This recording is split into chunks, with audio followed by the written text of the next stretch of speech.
విజయ్ రక్తపు చుక్కల దారిని అనుసరించి ఆ గుహలోకి ప్రవేశించాడు. చల్లని గాలి, దూరంలో నీరు చిమ్ముతున్న శబ్దం వినిపించాయి. గోడల మీద పాత గుర్తులు, ఎర్ర రంగుతో వేసిన బాణాలు కనిపించాయి. ఇవి సరిహద్దు స్మగ్లర్ల రహస్య చిహ్నాలని రైతు చెప్పిన విషయం గుర్తొచ్చింది.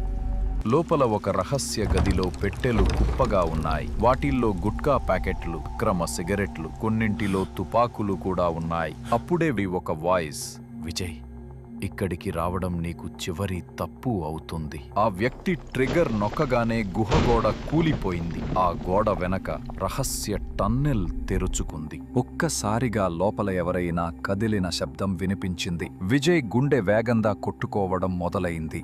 గాయాలతో ఒక మనిషి బయటకు జారాడు. ఆలస్యమైంది, వాళ్ళకన్నీ తెలుసు అని కూలిపోయాడు. చివరి శ్వాసతో అతను చెప్పాడు, రహస్యం వెనక రామాచారి ఒక్కడే కాదు, మరో ఇద్దరు కూడా ఉన్నారు.